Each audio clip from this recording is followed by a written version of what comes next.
show's up. Martina's right now baking a cake. It's going to be his birthday weekend, so. Okay, it seems like we're settling down. Wow, everybody got quiet really quickly. That's the power of the lower register. Hi, everybody. I'm Nayland Blake. I want to welcome you to YBCA, Yerba Buena Center for the Arts, and particularly to Free Love Toolbox. This is the 6th, I guess, in seven public programs that we're doing in conjunction with the show. And just to say quickly, the show is about looking at two kind of periods in Bay Area history, the early 60s and the early 90s. And for me, those periods are really marked by a kind of flowering of freedom and a breaking down of definitions and a kind of resurgence or invention of queer culture.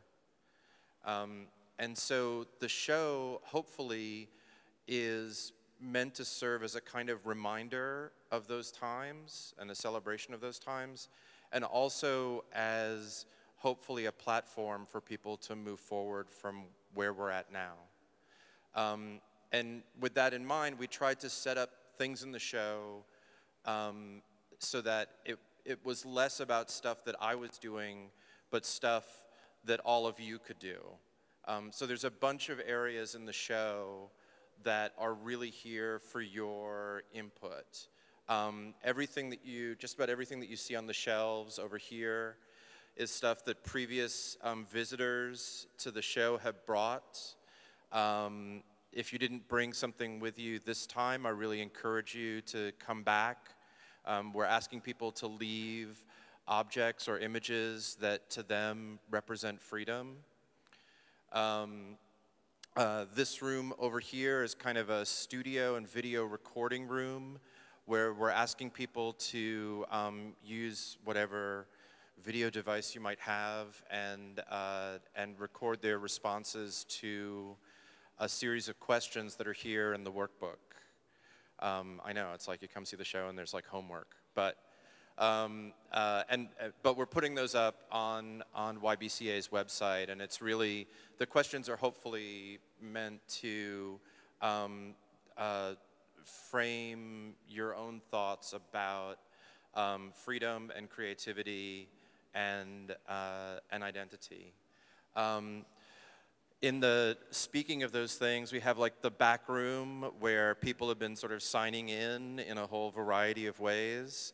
If you haven't signed in yet, please feel free to sign in. That's sort of become the back makeout room a bit for the show. I'm not going to tell you to make out there. Maybe you'll make out there. I don't know. And lastly, in here is a piece that's my vinyl collection.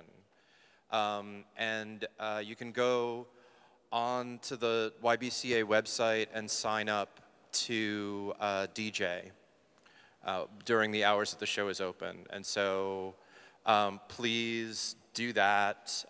Use the records. And if you don't have the opportunity to come in and DJ, you can follow the stream. We now have like the live stream on the website of what people are playing, and evidently people have started taking requests, which is impressive. So if you have requests, you can ask them. And lastly, there's a Tumblr associated with the show, freelovetoolbox.tumblr.com. We have a bunch of updates about various aspects, other things that are related to the show. So please, I'd love to hear all of your impressions. I'd love to hear if this sparks something for you. Please feel free to share it. And come back tomorrow night. We have the last of our public programs is going to be a panel discussion talking about the scene, the artistic and drag scene around Club Uranus here in San Francisco in the early 90s. And evidently I'm getting a makeover. Why I would need one, I don't know. But evidently I do, and I'm getting one. So please come back for that. I'm going to hand it over to Marke B, who's running our panel tonight. I'm totally excited to hear from everybody, and I guess we'll go. Do you have a show and tell item? As I just did. This is all of this. It was all like show. I guess I should say that we've tried to frame all of the events in terms of show and tell, asking people to kind of bring something and share it, and then have their sort of stories branch off from there. So, yes, enough of my telling. I just told for like way too long. Other people can do it. Thank you. Thank you, Nayland. I'm Marke B, the managing editor of the Bay Guardian and longtime local drunk. And my show and tell item is my husband's vintage limp wrist t-shirt. So I thought we'd get the ball rolling with a little local love. And what I'm going to do is introduce our panel members and tell you a little bit about them and offer them an opportunity to show and tell any items that they brought with them. And then we're going to go into like kind of a relaxed talk and then take Q&A at the end. But I think in the spirit of the event here, if anyone has a burning question that they can't wait to ask, if you shout out your favorite Tribe 8 or Pansy Division lyrics, the chair will recognize you. So we'll start over there on the far end with Brontez Purnell, the lovely Brontez Purnell. He is a Bay Area-based writer, dancer, and musician. He was recently featured in the May 2012 issue of Out magazine Hot List. Wow. Purnell is the creator of the post-queercore zine Fag School and is currently writing his first novel, tentatively titled Johnny, Would You Love Me If My Dick Were Bigger? He's a founder and creative head of the Brontez Purnell Dance Company, which debuted its first body of dance work, Whenever I Get Off the Floor, I'm a Total Fucking Hurricane, at Berkeley Art Museum. Purnell is currently wrapping production on his first dance film titled Free Jazz. He has toured the US and Europe with his former band Gravy Train and his current musical project, The Younger Lovers. He is studying theater and contemporary dance at Cal State East Bay, and he will be signing Fag School number 4 after this talk over there. So, Brontez Purnell. And did you bring anything to show and tell? I'm using my body as archive. Can you demonstrate such a thing, please? I was supposed to bring the queer issue of Maximum Rock and Roll from 1992, which actually, and a year in there. Yeah, but I left it at home because I'm a piece of shit. Everybody, Brontez's body. And next up we have Jess Scott.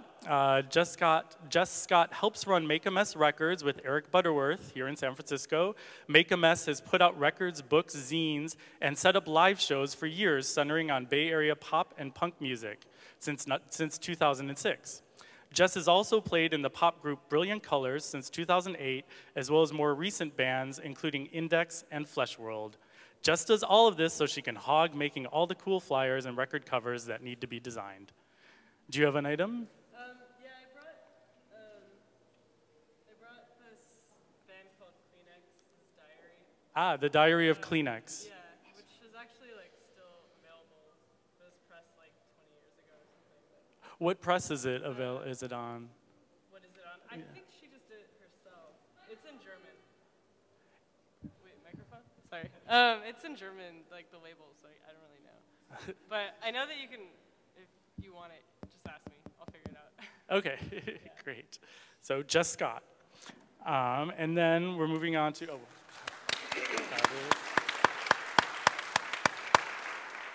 And then Matt Wobensmith is next. He lives in San Francisco and has been contributing to its local art and music culture for over 2 decades. His zine and record label, Outpunk, established in the early 90s, catalyzed and chronicled a nascent radical music movement dubbed queercore, which is why we're here. After Outpunk, Wobensmith focused on promoting LGBT hip-hop artists, eventually co-spotting Juba Kalamka's annual Peace Out Homo Hop Festival in Oakland, and producing some of that scene's most notable figures. And right after here, and you get your Fagzine number 4, there's an event, it's sold out, but you can probably sneak in, that's classic hip-hop down the street, so maybe we can have a big queercore takeover of that. Wobensmith's musical archives were recently acquired by NYU for inclusion into its newly established Riot Girl collection.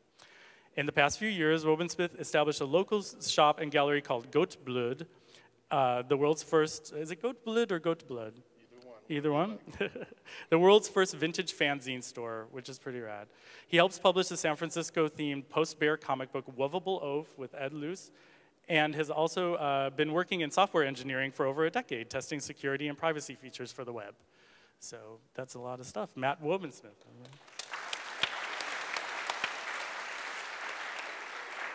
And do you have a show and tell item for us? I do. Does this work? You can hear me? Okay.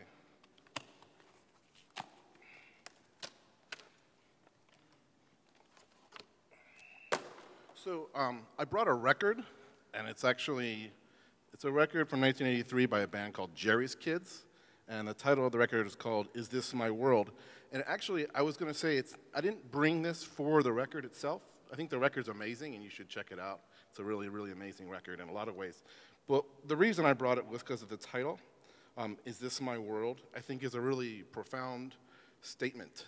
Because to me, it sort of captures that period where you grow up and you have an idea of what the world is that's been shaped by your family and media, and then at some point you start to see cracks in that, and you start to soon realize, like, I don't think I trust everybody and tell me what the world is. And for some of us, myself included, sometimes your ideas are so radical that you kind of have to create your own world, and a world that you make sense in and that you can work in, or maybe you join someone else's world or other people that can do that. And so after a while, you sort of live in these sort of 2 different worlds. One is the world, and then there's the world that you've created. And when you live in your sort of fake world, you sort of have disdain for the people that live in the real world and all of their conventions, and maybe some pity. And it becomes almost seductive. You spend a lot of time there, and I sure did. But the thing I wanted to sort of talk about was at some point you have to acknowledge the real world. And it can become very dangerous sometimes to get too caught up in realities that are ultimately don't quite exist. And I have a lot of friends that are sort of struggling with that, I think, right now in their lives, kind of going back and forth between these sort of idealistic worlds that they've created and then the realities of the world that they live in. And so it's a challenge for me. So I just thought I would bring that up. But anyway, I like the title. So. Excellent. Thank you. Thank you. And then... And then just to complete a kind of circle and promotional circle, tomorrow at Goteblüd you have an opening. It's Martine of Limprist, his photography from the past 20 years, right? Yeah, Martine Sorondeghi, whose band Limprist shirt you held up, is currently baking a cake as we sit here for the event that opens tomorrow because it's his birthday weekend. The show opens tomorrow of his photography at Goteblüd. We're open 12 to 6. Tomorrow, if you want to come by, see it, have some cake. It's photos he's taken from 1985 to 2012, so it's free. Stop on by. And what's the address again? 766 Valencia at 19th. Excellent, excellent. Yeah. Thank you. And then next we have Leslie Mah, and I kind of just printed out your Wikipedia, so let me know. It's edited for content. No. So unless you'd rather introduce yourself. Yeah. Okay, why don't you introduce yourself? That sounds better. Hi, I'm Leslie. I'm pretty impressed that you all came out on a very rainy Friday night to hear us talk about queercore. Excellent, excellent. And can I drop some of your history, just so people have some context? Okay. can I say Tribe 8? And also appeared in some seminal movies like Yo-Yo Gang, She's Real, Worse Than Queer, A Gun for Jennifer, and is now doing tattoo work, yes? Or? Yeah. Okay, great, fantastic. And did you have an item for show and tell, or? I do. It has a really long story, so I don't know if it's appropriate to really. But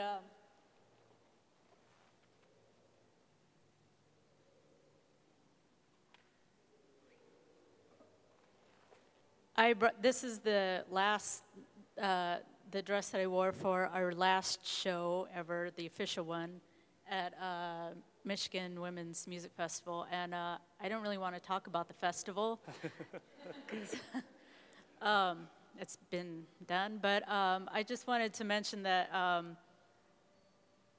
I used to wear,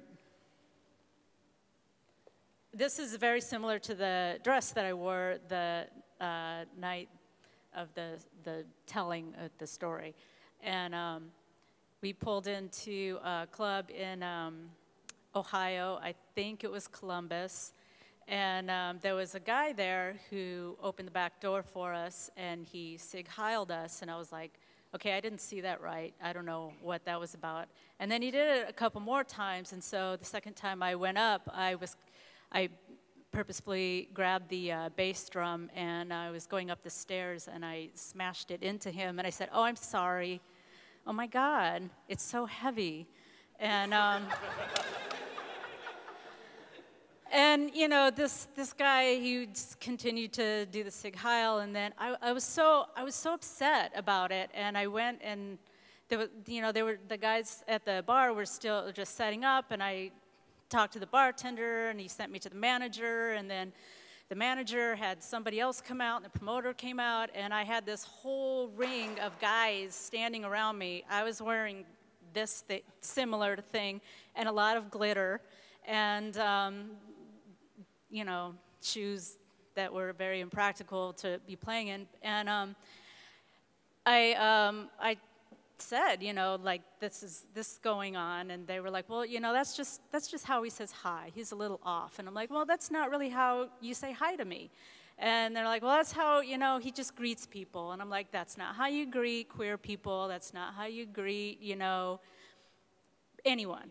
And they all, were just standing around me looking like they had no idea what I was talking about. And I was like, okay, I could totally go off and lose my shit, or, you learn from touring very quickly that you just don't get involved in local, there's always some sort of local politics going on. There's always some, like, there's just always something going on, and you can't, because you're leaving the next day. You can't get involved. And you don't really want to complain about a regular at a bar either, necessarily. But I just, like, I said something anyway, and they didn't do anything, so I was like, okay. But the next year when we went, I'm trying to make this really short, but the next year when we went back to Ohio, they had fired him, so. But God, it'd be a better story if I had more. No. And then he died. Yeah. And then he died. Yes. In any case, that was way better than Wikipedia and finding out about you. So I want to kick it off and talk about first contact and what was your first encounter. I think this will help us define what queercore kind of means to you, or a little bit. With what was your first encounter with either queercore or the DIY aesthetic that kind of awakened you to the possibilities, or kind of what got you into this, I guess, would be the first question. And I think, why don't we start with Brontez on that? It wasn't any particular one thing. It was just a bunch of things at once. But I felt like I was kind of like a latter day, like I was one of those kids that got the bleed off from queercore. I just remember I was in 8th grade and I would stay up and watch 120 Minutes, and that Imperial Teen would song, like the one like, kiss me like a man, boy, kiss me like a man. You're one? Yeah? Yeah. And there was that, and I remember I held on to that a lot.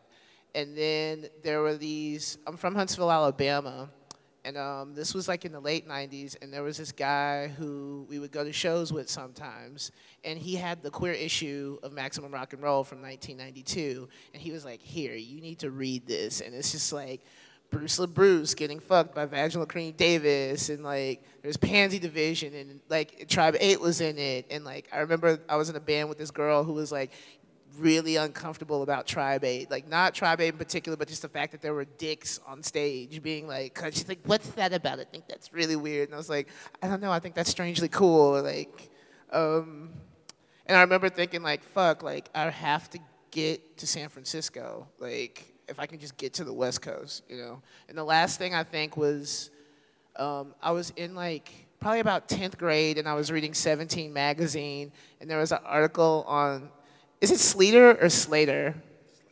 Slater. Slater, Kenny? Yeah. I think you're wrong. I'm still going to say Sleater. Yeah. Yeah, and there was an ad for Kill Rock Stars in 17 magazine, and so I like mailed off and got their like catalog, and I used to call the Kill Rock Stars office every day, just like, oh my God, I can't wait to move to Olympia. Like, the streets are paved in gold. That was kind of like the first things. I guess, like, I know, like, a friend of my mom's had a Pansy Division cassette tape. And when I was, like, 7 or 8, I, like, opened it up. I hope this is right. John can tell me. I think there's, like, a naked picture of Iggy Pop inside or something. John Giannoli from Pansy Division is in the audience. And I was like, oh, jeez. Yeah. So that was kind of my first introduction. You were 7? Yeah. Born punk. First thing I want to do before I talk about it is, I think I wanted to say that there's a lot of people that came before us who don't get recognized. A lot of people, and a lot of people that were doing stuff even at the same time when, say, we were. Oh, I'm sorry. Is this better? Okay. What I was going to say was there was a lot of people doing things way before us, meaning late 80s, early 90s. We're talking 70s, 80s, and a lot of people doing stuff at the same time who aren't here. And so I sort of feel like I don't want to be, just because I'm here, the only one speaking, but I want to acknowledge them right now in case there are people out there in the audience saying, I should be up here, because a lot of you probably should.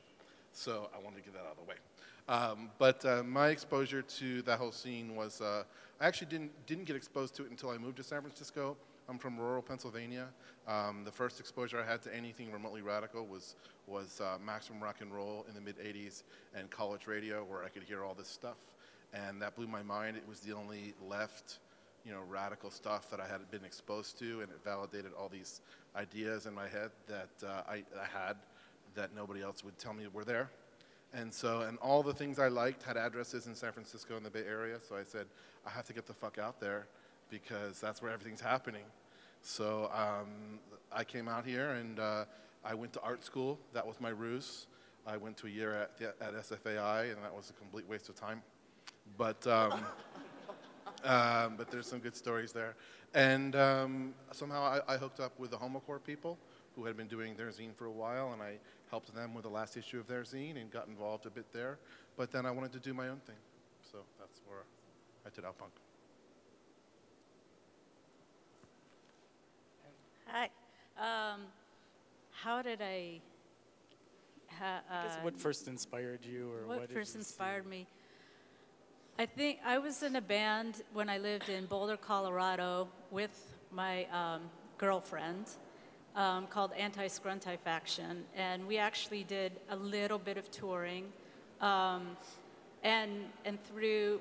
We were actually interviewed in Flipside and Maximum Rock and Roll, and back then people would send you lots of letters, and it was pretty awesome. We started having pen pals, and one of the pen pals that I had was GB Jones in Toronto, and she set up a show for us in Toronto, and it was pretty awesome because, you know, we would be writing to these people, and about 5 letters in, it'd be like, I think she's gay. Did you tell her? You know, my girlfriend and I, who was also in the band, of course, it was the early 80s. So that was pretty awesome. We met Bruce the Bruce and GB Jones, who went by Gloria at the time. And so there was a little bit of networking, though I have to say I'm a little jealous of how people can network so much quickly and faster these days. But I also just feel like at the time there were so many queer people playing music, they just weren't out. And almost, you know, there were so many people in bands too who'd come up to me and say, yeah, I got really drunk last night and I made out with, you know, a guy or a girl or whatever. And, you know, they confide in me, but but I don't want to be gay. So there was, I think that's something that had just attracted me to, you know, punk and new wave in the 80s, before it became very gentrified in the late 80s, was that it was very, it was cool to be bisexual or just ambiguously sexual. That's really interesting, yeah. Did you, and you were actually featured in GB Jones's fanzine JD's, right? Or JD's, yeah. And an early thing? Oh, or? Yeah. And yeah, it's interesting to me too that what's coming forth is like the importance of maximum rock and roll, which is unexpected to me. But I wanted to talk a bit too, since a lot of you work in the zine world still, about the importance of zine culture to the queercore movement. And Matt, since you actually run a zine store, I'm wondering if you can tell me a little bit about that or relate how that was important. Absolutely, absolutely. I could talk about zines for a long, long time, but just to answer your point, if you're in the 80s, let's just say, and or even in the 90s, and you're young and you're questioning your sexuality or your gender, you don't have access to media that speaks to you. You just don't. And the places that have that specialized media are, at the time, the 90s would be like A Different Light, or these specialized bookstores, or things you could order for in urban areas, but you had no access to those kinds of viewpoints. There was no internet. So, and obviously, if you were to have access to that, it could change your life completely. One of the things I realized was making a music magazine that was gay. I could get that stuff into Tower. I could get it into record stores in places where gay material just you never got it. And so it was a whole new audience of people seeing this stuff. Not just the people who needed to read it because they themselves needed to come out or identify, but just to give people an exposure, like, yeah, this really is out there, this is happening. So zines, magazines, whatever you want to call them, the small press, super important. But zines also, too, were just sort of, zines are basically, back then, they are, as I joke sometimes, the printernet. They're basically the print version of the internet. They're peer-driven, they reference each other, they're usually first person, you know, very personal. They're a lot like blogs are today. And that's where you found out about any interesting shit, basically. If you were to pick up, say, Maximum Rock and Roll or something else, you'd go in the back, you'd find the zines that look interesting, you send $1, you pray that you're going to get it, you may wait by your mailbox, and then you get this zine, and you hope it's a good one. So that's how we did it back then. And a lot of bands also handed out lyric sheets at the shows. That's absolutely very true, very true. So because you could never hear the vocals. Yeah, so basically zines and records were a way of getting radical ideas out there where there was just no other way people would be exposed to them. And sort of on that note, the corollary movement of queercore would have been Riot Girl, for instance. And Riot Girl was largely pushed forward by the support of Sassy magazine, really, because some of the people who were involved with Riot Girl happened to be interns at Sassy, and then they would sneak in reviews of some of the zines, like Girl Germs and Bikini Kill. And you have all these young teenage girls who are reading a magazine that tells them how to dress like a skater or whatever. Suddenly, like, I'll order this zine, and then like their minds are totally blown, and they're gone forever. You know, you've changed their mind. You've changed their lives. So it was all about trying to connect with people, trying to get to them. You know. And Brontez and Jess, maybe starting with Jess, making zines now. Are you doing zines now? Yeah, I've done like I did one for the record label. Okay. Yeah. Making zines now, you're kind of like the second generation, or you know, one generation kind of removed. Where, I mean, I feel like I often have to explain to people what a zine is. Are there any? I mean, what is the experience of maybe making a zine now and getting it out there? Is it kind of like a connoisseur thing, or do you find? I don't really know anyone who doesn't know what a zine is, but maybe I just have a really small group of friends.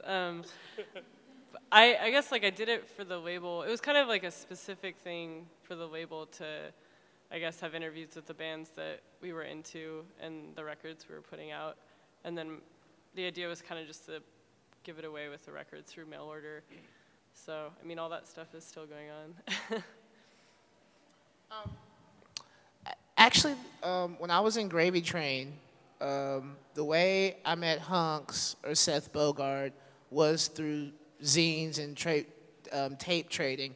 Like, he's from Arizona and I'm from Alabama, and I think we met through the Kill Rock Stars message board. But I remember, like, right as we met, that was kind of like the last era of me actually mailing off for records, mailing and like finding different people and stuff like that. And we were mailing back and forth, and someone like told me a rumor. They're just like, "Doesn't he date the guy from Pansy Division?" And I was just like, "Oh my God, he's gay." And so I was like 18, and I like freaked out, and I like totally like he was the first person I came out to. And so when I moved here, we like started being in bands, but we totally met through zines and like mixtapes and stuff. So I still, and this was like 2000, you know, it's right before like that completely. And I still think that there's a really important magic to like having something print, because I feel like, I mean, networking is like fast and stuff, but I think people take a lot of things for granted too. Like, they're just like, oh, I can have this, but like sitting around like waiting nervously for 2 weeks for like a record to come, or like some zine that your mom will probably, or getting there before your mom sees your mail so she doesn't read it and be like, oh, he's a faggot, you know, like that's really kind of like, it's really kind of important. And I still do zines because I'm stubborn, basically, just like tenacity. And I don't know, even the zine I do now is still informed by the first zines I read, because it was like, I don't know, there was lots of Comic Bust around, but in the beginning I didn't really read a lot of Comic Bust. I was more into like Doris. Did anybody read Doris? Like, yeah, so that was my thing, like, where I was like, okay, one day when I'm an older person and have experiences, I want to have like a zine that like, you know, caps it like that. So, I mean, I think they're totally been a revolutionary force. So, Matt, you brought up Riot Girl, and you know, ever since Kathleen Hanna and Bikini Kill launched their own label and just put out last week the 20th edition of their first EP, there was an interview with Kathleen Hanna in the Onion AV Club, and she said, because there's a kind of 90s revival and we have the record now, I'm still getting emails from girls who found our music yesterday, and they're like, oh my gosh, I was born 20 years too late. I wish I had been a part of this. And we're like, no you don't, it kind of sucked. So, absolutely correct. Yeah, so I want to talk a little bit about maybe, I guess on the one hand, why the queercore and Riot Girl and 90s moment is resonating so much with people, and then on the other hand, is it being romanticized? And, or what has been, you know, what are your thoughts on that? Oh, well, first, it is always being romanticized because you can do that with the past. You can take the things that look cool and leave out all the ugliness, and if you weren't there, then maybe you never experienced it. So it's very easy to romanticize the past. But as far as it sucking at the time, absolutely sucked in a lot of ways. And first off, well, especially with Riot Girl and also queercore, it was confrontational. Especially Riot Girl. If you ever go to a Bikini Kill show if any of you ever did see Bikini Kill, you know what I'm talking about. It was like the most insane, intense, you know, pressure cooker kind of situation. And people were pushing boundaries, you know, and this was hard work for people. I mean, I know that I was inspired by them, and everything I did, I considered that work too. It was not fun. So, you know, I don't really, look at it as like, you know, I was there to make a scene or whatever. I felt like it was hard work that had to be done.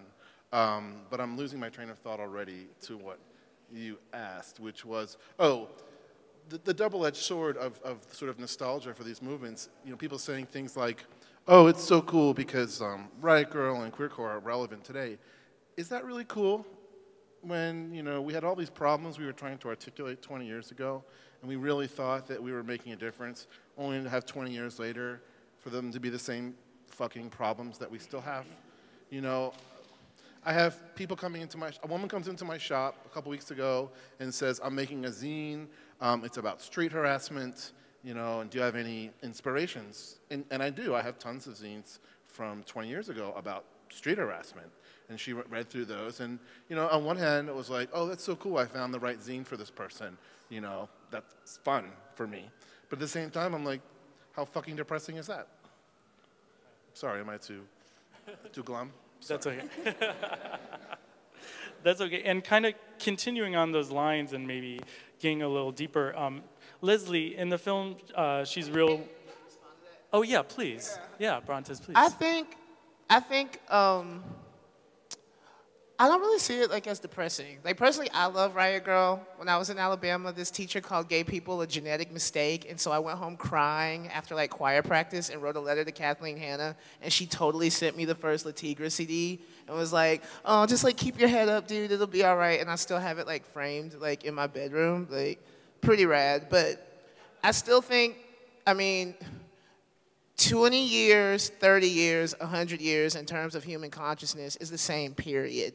And so when we do zines and stuff like that, we're keeping in a tradition. Like the Riot Girls felt like they were keeping a trend of like second wave feminism, like keeping that like argument alive. And so, you know, we do kind of use our own shit as archive. Like I don't really think, like I meet like young gay punk boys, whatever, that still have the same problem and have the same story I had. Like, oh, like even some kids that grew up here was just like, oh, I was the only gay in my high school that was into punk. I was the only, like, there's a reason why we're like family, like why we have the same stories and like why it's not, I just don't think we'll look up and like have the answer one day. And it's not really about having like the answer, have it all. It's about having like a crew to roll in and know that you're not fucking crazy and that you're not alone.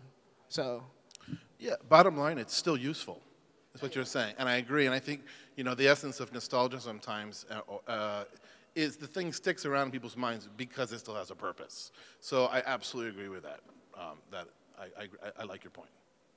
Yeah, that's definitely a great point. And kind of extrapolating from that, as I was saying, Leslie in the film, she's real worse than queer, which was from I think 1992, or I think it was around then. There's a quote that says that you say that there's always going to be queers in the Midwest and the South that are very isolated. I was one of them, and I know how it feels. It would have made all the difference in the world to me had there been an out band at the time when I was 16. So now that we've had 2 generations of out kind of in-your-face punk bands, I'd like to talk about the legacy maybe of queercore and how you think it either helped broaden the conversation in the culture at large or what kind of larger influences it left. You know, so maybe we can start with you. Or what do you see today that you were like, this really helped with that, you know, a direct descendant almost? Wow, I'm not sure how, I mean, I feel like my band, Tribe 8, was probably responsible for Ellen coming out. I don't know, like what, because it did happen right after, you know, we got in Maximum Rock and Roll, but. Direct correlation. Yes. I think that, you know, that times are different, and I think that's one of the reasons why these issues are up a lot in, I mean, we've just had all these elections where gay marriage got people out to the polls, you know, and I mean, I would have never have guessed that in '92 that people would be voting on that at all, or even talking. I didn't even think that it was an option at all. You know, I mean, the more things change and the more they stay the same. And I just also wanted to address like what Matt was saying about how, you know, it was work, it was extremely confrontational, and I think that was something of the essence of, you know, the story that I wanted to tell is I was like dressed in glitter and a mini dress and was confronting this wall of, you know, authority at, you know, this show that was supposed to be about my community, and they just looked completely dumbfounded that I was upset about this.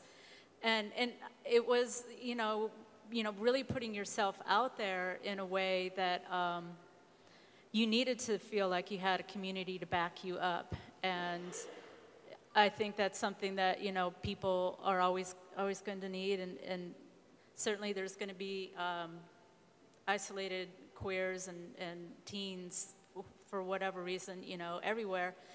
But I don't, you know, yeah. Right? I think things have changed a little bit, you know, because there is a lot, you know, the mainstream media is portraying queers a little bit more as, you know, people who adopt children or people who, you know, are teachers or whatever, or super normal. But, yay. But, you know, I think that is, it's really important because the whole idea of, you know, the queer teenagers being suicidal, I think that's still a reality that we're really dealing with now. And young queer men, you know, still getting HIV at really high rates. That's, you know, a really serious problem in the country now, too. It's like, so it is, it's like, why is it still happening? You know, that's what was happening in the early 90s and in the 80s, and it's still like, but it's not really discussed. So I guess it's all still really relevant, which on one hand is really sad, but yes, you know, I mean, 20 years really isn't that much time. That's true, that's true. And Jess, I guess, as a younger person, how do you, from me, not from any other panelists, how do you feel about that, it being maybe kind of a similar situation 20 years on, or what do you think has changed because of the queercore movement? Well, I guess like I appreciate people like Tribe and even Brontez who can like be a little more confrontational and open about being out and stuff, because I don't really find myself drawn to expressing myself like that, just because like I'm gay but I also have a personality and I just can't really muster that, but I'm always really happy that somebody can get it together to be like that. How is it relevant? I mean, I don't know, I was brought up by queer people, and like my first Pride was '92 when I was like 6, and so I've seen it change like in different ways, but it's also like through the spectrum of like my life, so I don't know. It's not very like objective, I guess. As a person who is kind of, I mean, might have been the dream of many of us, you know, growing up in a queer family, going to prides and things like that, what was the importance of I mean, why did you need queercore if you were already like living this dream, I guess? I mean, yeah, I mean, honestly, it was like actually harder and more exciting to get into punk than all of that. And I felt like that spoke to me actually on a deeper level into like my alienation. Brontez, thoughts? I think it's kind of a weird thing because I definitely have seen things get like queer in like mainstream, but I don't necessarily see things being more freak or more punk. That's our cross-hatching, and that's what we always get. Because I mean, I meet younger boys who are just like, oh yeah, well growing up there was like Queer Eye for the Straight Guy or like some other horrible shit that would alienate me to watch, you know, but I don't know, I don't feel like attuned to that, you know, in this way where when I stayed up to watch 120 minutes for that specific Imperial Teen song that specifically said, like, I like to kiss boys, you know what I mean? Like, I don't know, I just felt that that's a way different lens than the way a lot of shit expresses itself, you know? I don't know. I could bring up a million different, like, points, but I probably shouldn't. I almost was just like, yeah, Noah's Ark is bullshit, but there's no reason to say that. Like, well, because people tell me I should always watch that, or they're like, have you seen that? Like, and just like, what the fuck are these yuppies in LA? Like, you know, so I'm jaded. That's interesting. I mean, there's a kind of separation between the punk and the political, and kind of what you're saying in terms of if you're going to take the political as being the infiltration of gayness into society or the acceptance, but without the confrontation and in your face and anger, or... Yeah, I have so many, yeah, like in a lot of these things, they're just like, well, why are you so angry? Like, has anyone ever asked you that? Like, yes. Yeah, like, it's like, are you fucking kidding me? Like... Matt, what do you think about that? What was the question? Well, why don't we, I mean, my next question was going to be what I'm always asked about kind of queercore and homocore from veterans of the scene, and you know, I was a part of that back in the 90s too, and hope that it still continues through my life. But people are always saying, like, A, what were you so angry about? And I think that's kind of easier to answer, but B, where is the rage now, and where is that energy that so inspired so many people to rock the fuck out and take it out on stage and take off their clothes and, you know, scream, and, you know, so I guess, and that saddens me sometimes when people like ask that, because I guess it hits home a little bit. So I don't know. Does You're that asking me, hit home? where's the rage? Where is the rage? What happened to the rage? Aren't we all medicated now? I'm going to answer your question in a sort of indirect way. When you have a movement of people that are angry, you need to have a way for people to identify with a common theme. And you have to have this critical sort of like, critical mass of things all happening at once. You know, whether it's, you know, music or political. It's like all these winds, all these ships are blowing around, and you have to kind of catch that right moment and create a common denominator for people to get together, you know, and it could be about this or that or whatever, but you have to reach critical mass to create a movement. And I think that queercore was sort of that. It was just sort of the right time. There's a lot of things feeding into that. I could talk for hours about all the cultural things that happened from the 70s and 80s that led up to those moments in the 90s that made them what they were. And so yeah, you have to have that. Today, I think we are very disjointed. We're very distracted. We have the web. Everybody is sort of off, sort of drunk on too much information, maybe. Facebook, Twitter. People are sort of satiated. Maybe they've forgotten that there's a war in Afghanistan. I don't know. People have definitely lost touch with their anger about a lot of things. So not just about homo stuff or whatever. So I know part of the anger back then was just, for me, was not being able to reach fucking people to talk to. I have ideas, and they're making me crazy. And that's why I'm doing this zine, record label, whatever, because I need to find people or I'm going to go nuts. And for me, a lot of that has sort of been, you know, pacified by being able to use the web. I meet people, and now I can, you know, a little bit, or a lot of that rage has just sort of been dissipated because I finally found people to talk to. I know that was it for me. But rage, movements need to be catalyzed by things.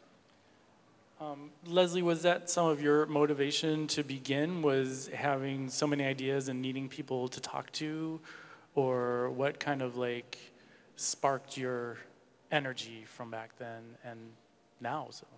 Well, I'm still really angry.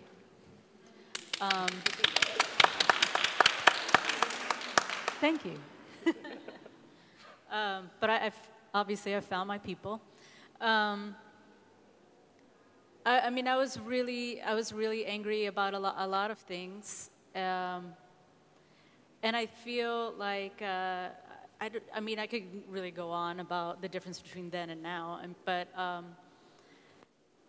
what really sparked it? I mean, I was, you know, I think there was a lot of things at that point. My generation was sort of the first generation to grow up with this knowledge that we could at any moment have a nuclear holocaust. And that had sort of a big influence. You know, they had all these apocalyptic themed movies that came out. And, you know, you kind of felt like, you know, yeah, no future in a really big way. And plus you wanted Mad Max boots.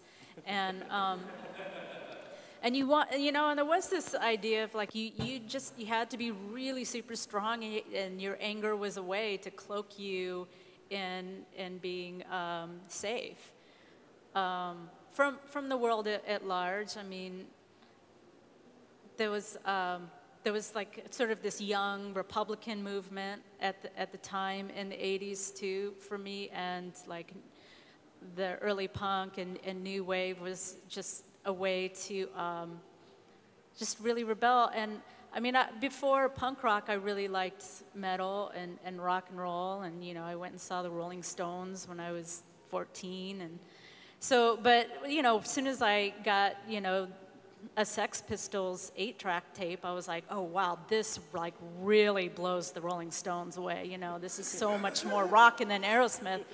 And there was something like so much. I think it was just the energy and just some sort of I don't know, some kind of obvious. I can't articulate really what it was that that sparked the rage or the idea to just rock out. I mean, for me, it was also to prove myself, to prove like there were no other women who were playing music for quite some time, and still, you know, it's sort of lacking. But at the time, like, to see a woman on stage, and you wouldn't see that, so it's like, okay, do it yourself. You know, get up on stage, and you kind of had to be, you know, a lot more louder than the boys were. And it didn't take much to scare people, really, but you could really, it just, I don't know, Matt. Why were we so mad? Well, back then. I mean, what inspired us? All that? When, I mean, so I guess talking a little bit about coming to San Francisco, and none of you are native to San Francisco, right? You all kind of found your way here. And I remember, I think my first encounter with San Francisco as kind of a hub, a little bit of what was happening was like when I went to the first Spew convention, and there was like Larry Bob's Holy Tit Clamps, and I was first exposed to a lot of stuff coming out. And so I'm just wondering about if you could tell us maybe a little bit about San Francisco, maybe share a story or two about San Francisco from back then. Maybe your, I guess I'm talking to Matt and Leslie here, and but then I'll come to you guys. But maybe your most queer core experience in San Francisco from that time, or something that sticks out to you that you remember as an iconic moment. I have a good story. Can I? Okay, because I want to go first. Is that okay? Yeah, oh yeah. Okay. You can hear me. Okay. So back in the early 90s, I was very young and very poor and very lonely and just kind of fucked up in general, and trying to make friends and trying to do shit. And for me, doing Outpunk and stuff was for my own sanity, just to keep me busy. It was sort of like my own education. It was my college education. I dropped out of school, and this became my study. And so I worked really, really hard on the zines and the records, and I was never making more than minimum wage. I never had anything. I didn't have rich parents or anything. And I worked really, really fucking hard on all those things. And the scene at the time was about 70 to 80% women. Would you agree, Leslie? Bands. I didn't, You weren't keeping track? yeah. Okay, I was. The scene was largely female, actually, the queercore scene. And I love being the only guy in a group of women. I always have been. Ever since I was a child, I was the only boy involved in all-girl parties. They invite me. And I loved it. And I don't want any other boys there. I want to be the one. So I never had a problem with that. So I loved meeting all these women. And honestly, the women that I was meeting at the time in that scene were way cooler than the men, to be honest. And I'm going to say some things. I don't want to piss anybody off, but I'm just going to say it. The guys at my age, which was at that time 19, 20, 21, all those guys wanted to do was party, suck, fuck, and just be stupid, okay? But the women that no disrespect, I'm not hating. But what I wanted more, I wanted more. I wanted more intellectual validation. I wanted more. And the women I would meet, like Leslie, and the women at the Bearded Lady Cafe, had, well, actually, no, think about the women-run businesses, Yeah. right? So you had like Harriet and Flipper at the Bearded Lady Cafe. They started a business. You had Lynn Breedlove and her female Lickety Split, the female bicycle messenger service. The women were doing all the cool shit. They were starting businesses. They were investing in houses, you know, and you go to their house. I think I went to your house. You had a party, Leslie. You had food. You think you're gonna go to some dude's house when you're like 21 and he's gonna have like sushi for you? Fuck no. No, it's not gonna happen. So women, way cooler than the men. Sorry, I know that might piss somebody off, but that is a characteristic of the scene, actually. And if you don't mind, I want to say one more thing. From the very beginning of doing Outpunk, I had people bothering me from the media constantly, from the very, very beginning. And they wanted to say, what is this queercore thing? What's happening? What are you doing? Who are these bands? And so I would always give them, I'd say, well, here are the bands. And I would have two types of media. I would either have the rock press or I'd have the gay press. And both of those outlets would get so pissed off and so frustrated. Why? Because all the pictures I'm sending them are of women. And they don't like it. The gays don't like it because they want attractive, muscular, sexy, or whatever men in their magazines. They don't want to put women. And then you have the rock magazines that want that like rock frontman, you know, like that virile guy that sings for Creed or something. I don't know. But they were so disappointed all the time at everything I sent them. And, you know, it's like, that's the way it fucking is. You know, cover our shit or not. And then inevitably they wouldn't cover it right. And I remember Out Magazine really didn't like that. And they found a stock photo of like two buff gym dudes with tribal tattoos to put in the article instead. So. Horrifying. Real life is horrifying. Leslie? My iconic queercore San Francisco moment, and I don't know the year, but it was probably 1989. And it was Gay Pride, and I was totally psyched for Gay Pride. And Anarchist convention? no, we were going to crash Gay Pride, and with a car that was painted and made up like a police car that was being towed. So they hired some guy, the Homo Corps, I think it was Tom Jennings, hired a tow truck to tow a car that had been painted like a cop car. And all of us had sticks and rocks. And we walked down Market Street smashing this cop car. And it was, our contingency was called Stonewall Was a Riot. And we wore the pink triangles with the anarchist sign over it as our little, logo. There's a good photo of that by Dan Nicoletta, if you guys search online, of that moment. And G.B. Jones is sitting on the hood smoking a cigarette. Excellent. And then how about Brontez? What's your most iconic Well, you've done a lot of playing live, and I mean, you've been around for a while. So what's your account? Yes, she has. Late October was my 10-year anniversary of living here. Iconic-wise, I think it was like when I first moved here, I just kind of hopped in this van. My friend in Southern Alabama was like, "I'm moving to California. Do you want to go?" And like the farthest west I had been was Arkansas. I had never even been, but I was like, "Fuck yeah! Like let's do it!" Like. And it's funny, a lot of people are just like, I didn't move to the Bay Area to live in Oakland, but that's exactly what I did. I like moved to Oakland. I moved in with Jenny from Erasierata. And yeah, I fucking found my people pretty quick. I joined Veronica Lip Gloss first, like as a dancer, and that was awesome. Like that was kind of just like, going up the West Coast with them, like I say, kind of like was one of those first iconic moments of just being in a crew of like these furious fucking queers. Like we're in Vancouver and like Rainy's like painting her face with her period blood, and like I'm doing blow with this other boy, and I'm just thinking, really found my people. This is great. And then iconic wise, I was still in the Veronica Lip Gloss crew, and like Rainey had decided to do this like movie. I think she wrote it while she was on acid, and I was supposed to be the magical Prince star, and I like get fucked by a unicorn.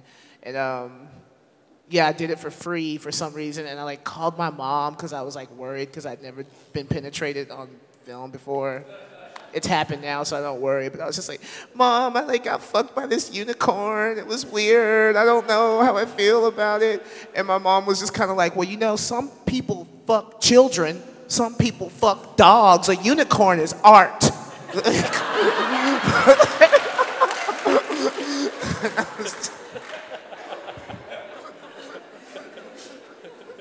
Thank you.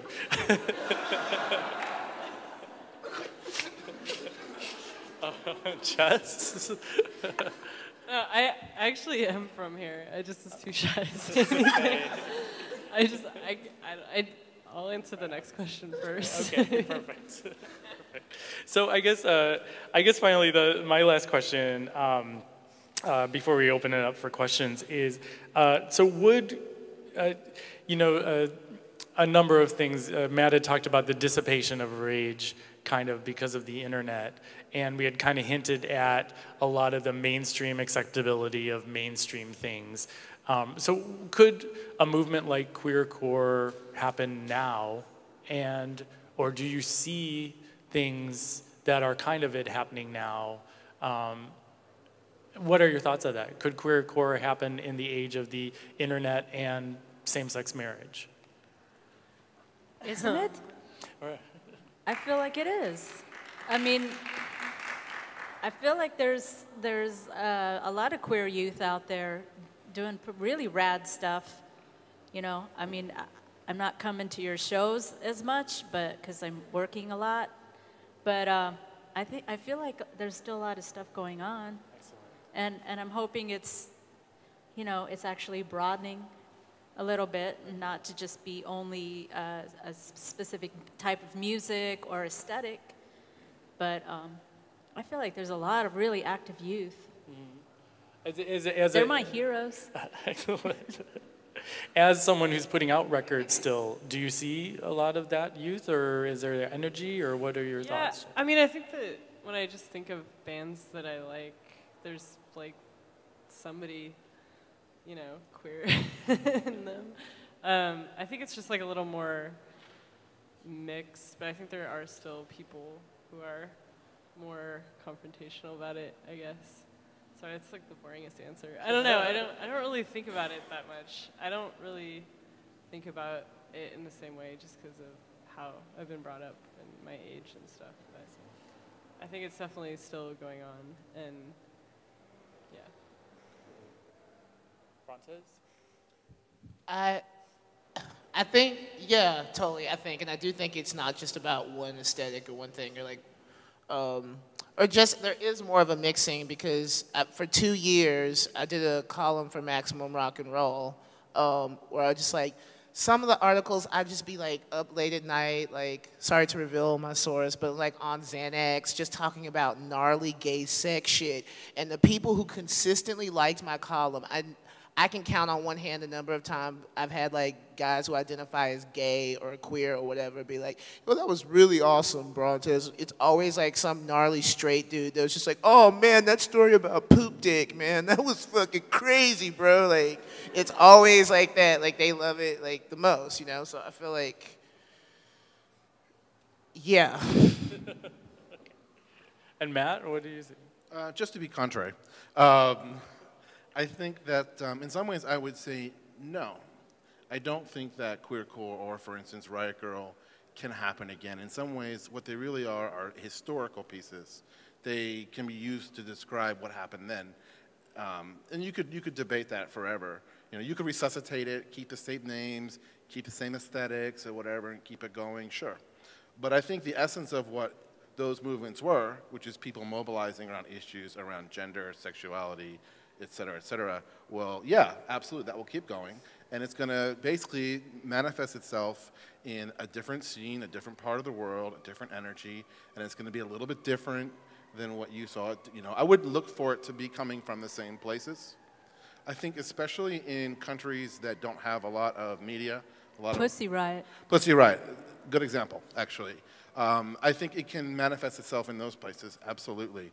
But you know, for me, after the whole queercore thing happened in the 90s, I felt like, and I don't want to disrespect anybody because it was still going for a lot of people, but for me, that strong impetus had sort of kind of waned, and I wanted to look for that, and I found it in the nascent homo hop scene that was happening here in the Bay Area. So I saw that same energy mobilized in a different group of people. So I think there's always going to be that energy, but it's always going to be a little bit different. And sometimes you don't, if you're looking for it to manifest itself the same way, you might not see it. Well, I mean, I recently, I've been living in Oakland for a while, and I recently participated in a lot of the demonstrations in the past year, and there's definitely been, you know, sort of a resurgence of people coming back to sort of grassroots politics. And it's really heartening to see some people actually do really constructive, you know, protesting and really creative actions, and then coming up with ideas that are actually really helpful. That to me is really heartening and amazing, and that's a couple steps removed from like actual queercore, but there are you know, queer people and, you know, punk type folks involved in that. And I think internationally, like if you look online, there's a lot of people who have the punk aesthetic are definitely involved in demonstrations all over the world, and I'm kind of taken aback, like, wow, you know, especially when you know, Pussy Riot was in the news so much this last year, and they're actually in prison now. So I mean, obviously, it's really potent still in a lot of places. I mean, talking about gender, I think is going to be gender and sexuality. I mean, I think that people are going to be upset about it for a really long time. And you brought up kind of the Occupy movement and its focus on economic disparity as well, and so I think that was, which is kind of where, you know, the punk originally came from, is working class England. Right. So filtering it through that. Great. I want to open it up for questions now. So if anyone has questions for any of our panelists, don't be shy. Otherwise, I'll just keep talking. Anyone? Yes. Any good tour stories? Great, okay. Good tour stories. Brontez, any good ones? I mean, you kind of told a great one. It was Gravy Train. We were at Gravy Train, and like we were in Seattle. And this boy came up to me after the show and was just like, "Hey, like, I really like your band. You're my favorite." And we just like started making out. And then, like, I reach my hands down his pants, and he's all like, oh, I have a pussy. Is this going to be a problem? I was just like, nah, dude. And then we went to his Jeep, and I was, like, eating his butthole and shit. And he's just like, fuck me, fuck me, fuck me. I was just like, yeah, I'm a rock star. But I forgot to turn my phone off, and he forgot to turn his phone off. So his girlfriend kept calling, and my bandmates kept calling, and it just ruined the whole scene. And there. Always silence your cell phone is a moral. Is a moral. How about you, Leslie? Obviously, you got some good stories. Oh, I Care never. to top that? Yeah. Um, Well, you Yeah. had Lynn as a bandmate, so I'm sure there must have been some crazy stuff. Actually, some of the best stories, she, wasn't there. But no, I'm not going to Delve into that. I maybe afterwards over a cocktail, you and me.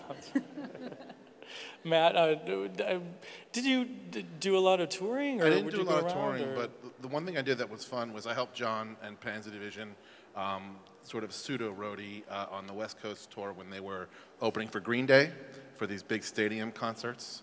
And I remember pulling into the San Diego Sports Coliseum, which is, is this massive fucking place. And I think just going, Jesus fucking Christ, you guys are playing in a fucking sports arena. And I think we had dinner that night across the street at an Olive Garden. And I think the waiter asked us, like, what are you guys doing? We're like, we're playing over there, at the Sports Coliseum. And that was really bizarre. And then, but I didn't go on the road. But that was fun for me. Have you done any touring too? I mean, any tour stories? I mean, I guess don't any good have stories. any, like, wild. And are they as good as Brontez? I know, like wild. I don't have any ones. wild gay tour stories. It's just like going crazy on each other. Right. Yeah. I can't really think of anything. But it's like pretty boring actually going on tour. You're literally just like sitting for 7 hours a day. Right. Like uncurling, fucking up, and then getting back into the car. Was John? Where are you still here? Do you have a story? I think he has Will this enough reach? stories to fill the evening. Can you tell us a story? This is John Giannoli of Pansy Division.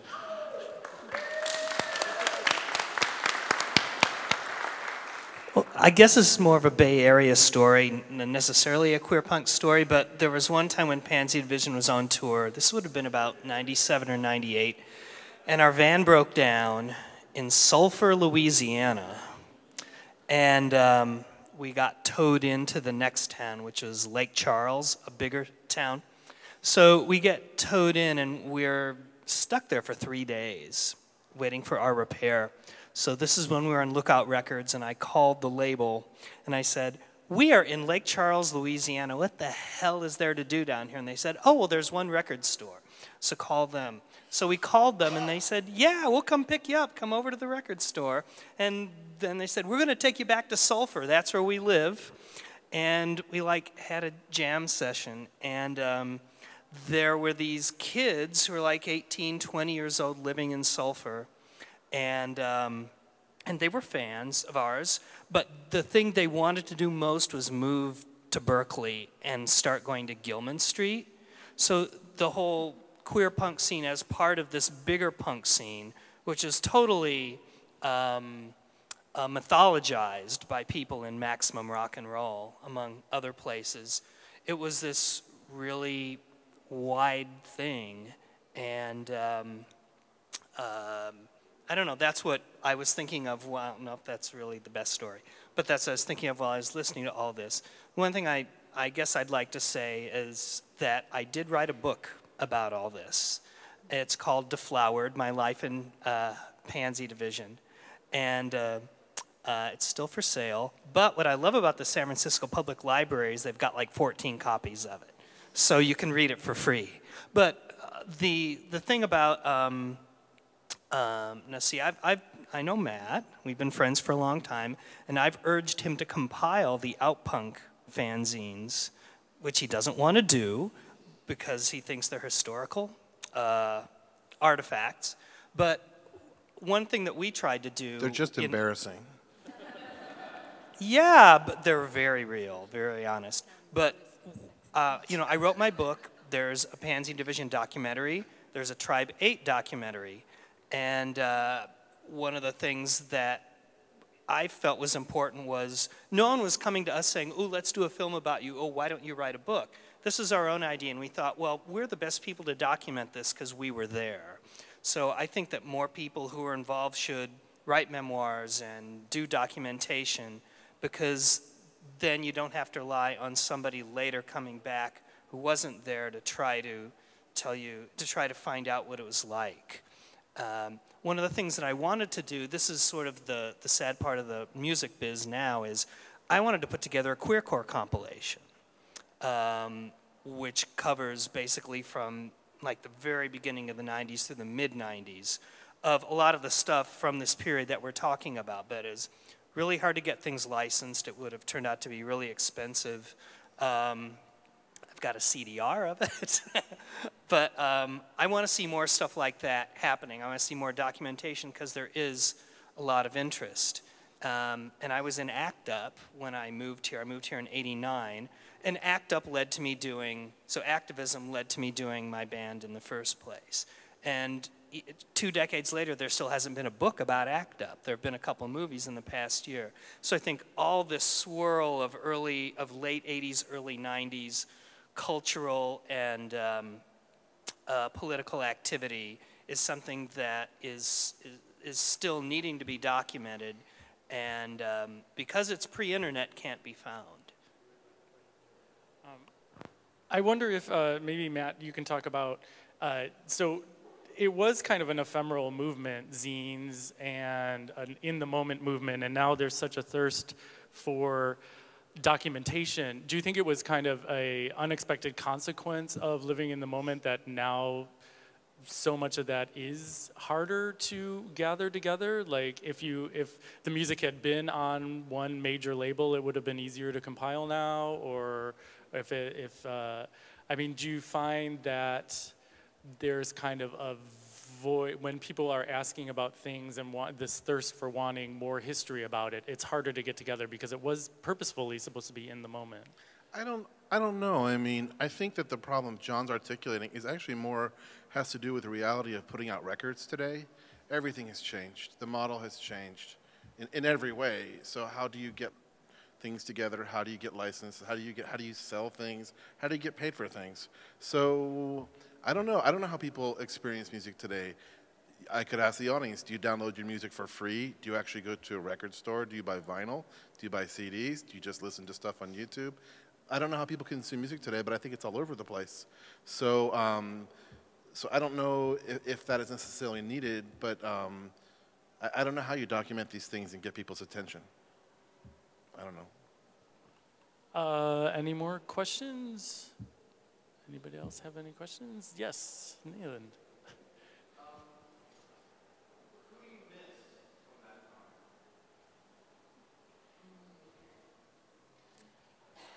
Let's start with Leslie.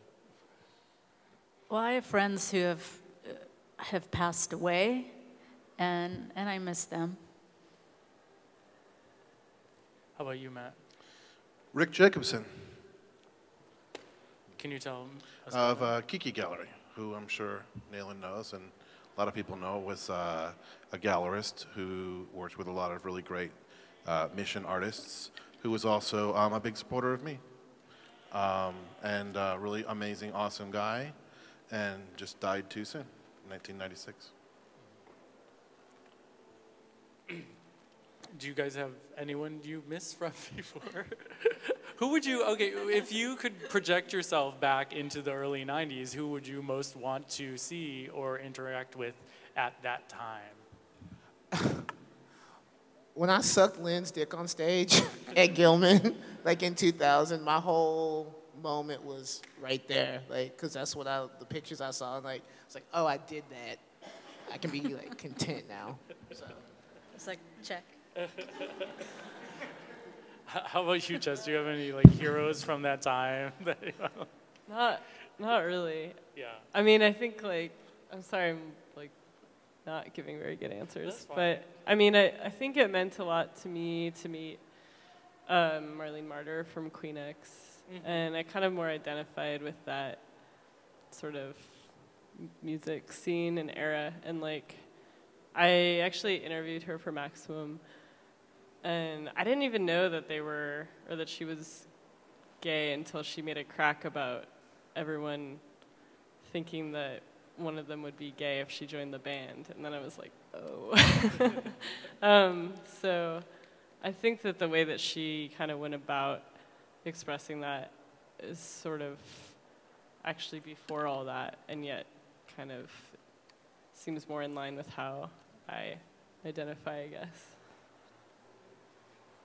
Anybody else have any more questions? Behind you. Oh, hey.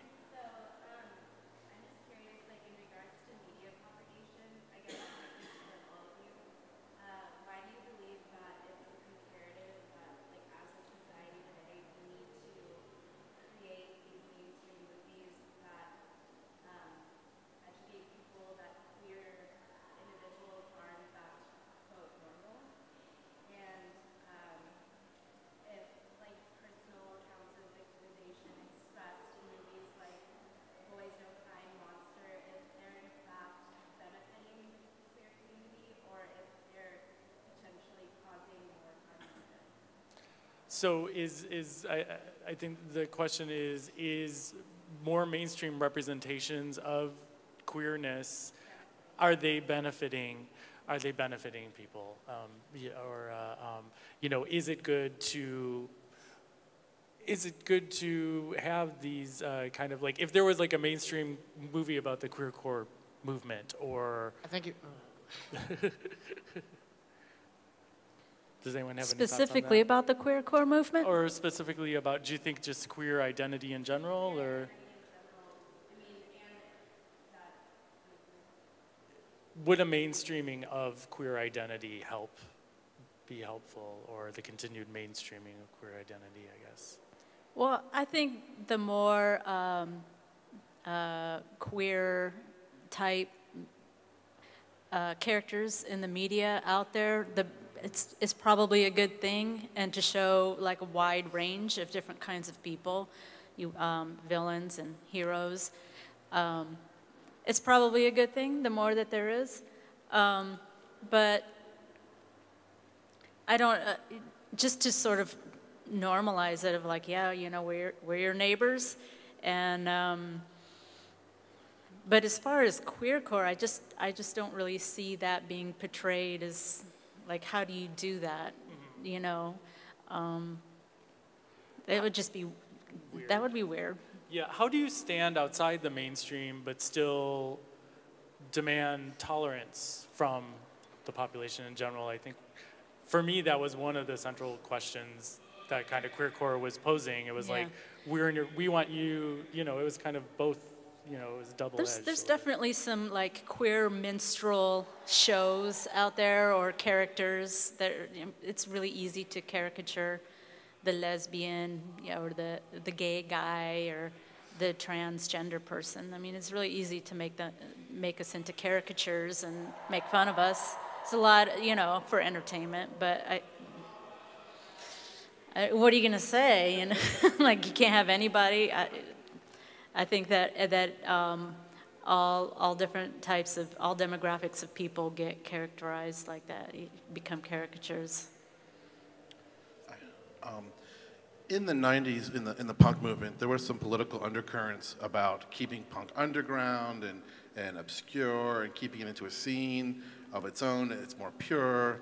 And I felt that directly sort of counteracted what we were trying to do, which was, I was trying to reach out. I wanted more visibility because I saw the political implications of being able to get gayness into people's heads. And so, so for me, I wanted every opportunity possible to get my information out there so we can reach people. So those kind of things actually came to a head a lot. There were a lot of political discussions. A lot of people didn't like that, those sort of competing sensibilities. I agree with Leslie. I think there needs to be as many different types of people represented as possible in media. And personally, I identify with the bad guys. I love Chuck and Buck, by the way. That's my favorite gay character because he's so bad. I love Buck. But anyway, so I think there needs to be as many as possible. Excellent. Excellent. Any more questions? Yes.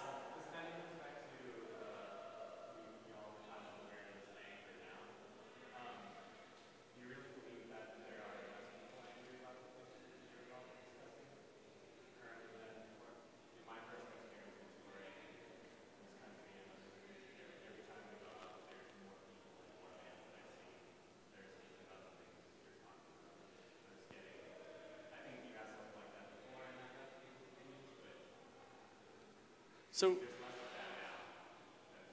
right. So do we see kind of an awakening or a re-energization or a continuation? Right, right. So I mean, and I think Leslie had said that people are still angry, or that never really went away. But is it in a different manifestation? I mean, I can only speak for myself. Yeah, yeah. And you can. Yeah, I'm angry. You can quote me. Jess, do you see that anger still happening, or? I mean, like I kind of political drive. I mostly played in like a pop band, so it's like right. super angry scene. But I mean, like I'm pissed off 8 days a week. I don't know. I feel like everyone else that I'm friends with is too. It's just kind of a given. I don't know.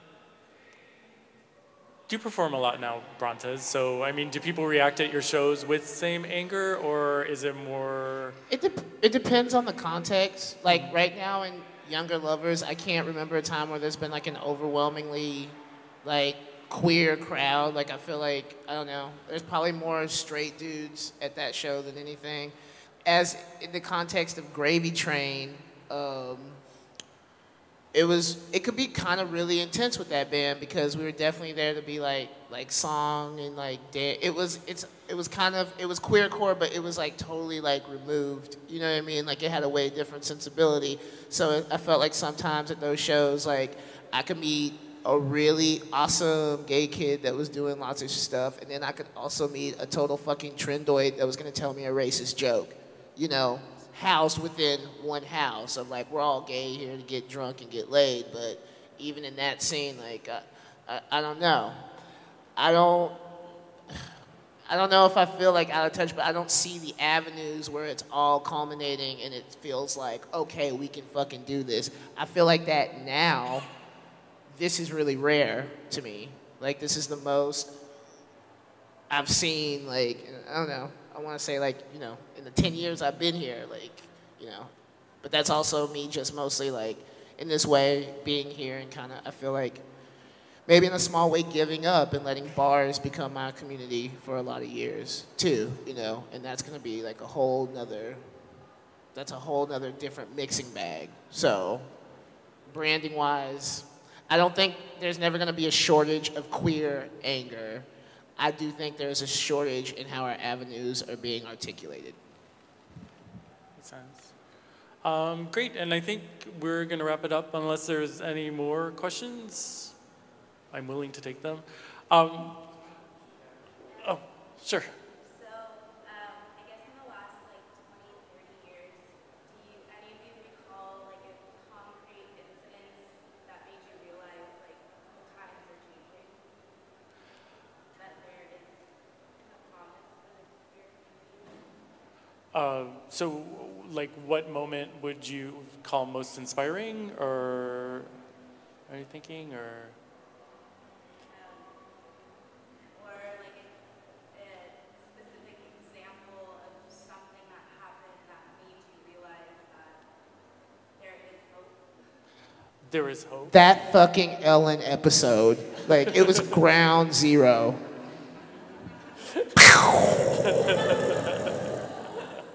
Hope for all. Well, yeah, certainly in touring, because I started touring with with Anti-Scrunti Faction in maybe 1985 or something, and So it was a long time. And then Tribe 8's last show is in 2006 or 5, something like that. So it's a long time. And I think for the first maybe 10 years of playing shows on tour, I had so many people would come to the show and just stand there and stare. And afterwards they would come up, and the only thing that most people would just be scared.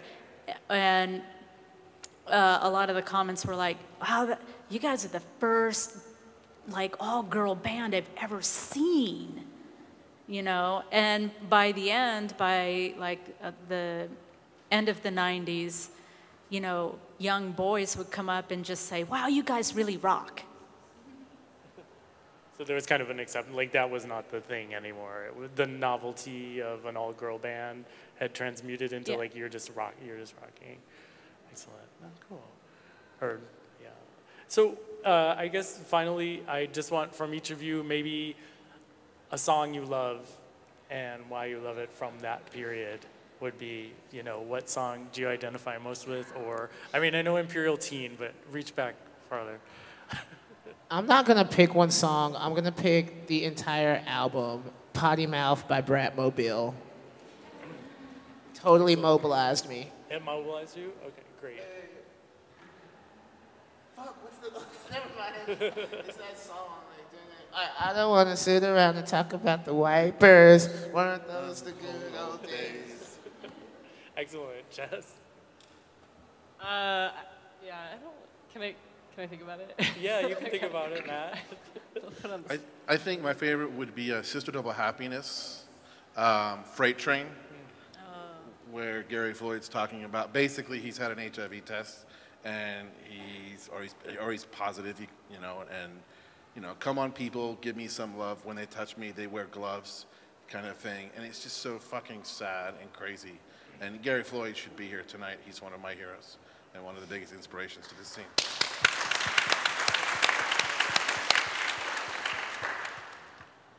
Yeah, what Matt said. I don't really have a favorite like that. I don't think there was a moment so much. I mean, for me, I guess being 15 years old and hearing The Clash for the first time. Yeah. So, Jess? Doesn't have to be your favorite, just a song you like. I don't know. Make it up. Yeah. No.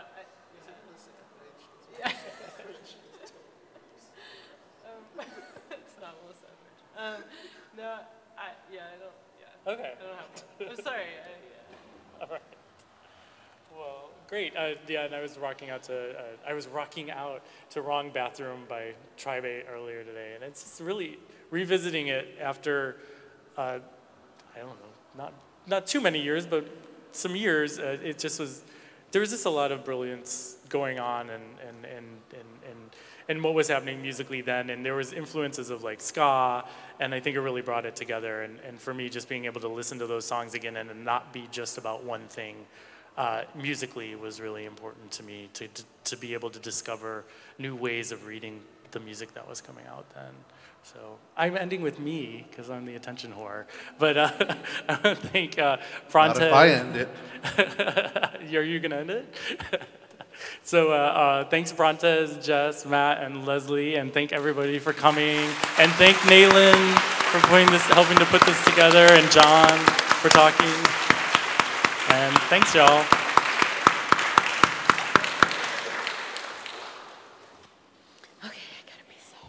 I have zines for sale. Oh, yeah. Zines for sale. Bag school. No, you're not. I'm a terrible friend, seriously. No. Although my boyfriend's here, you might be able to meet him. That'd be fun. Yeah, I'm at my shop.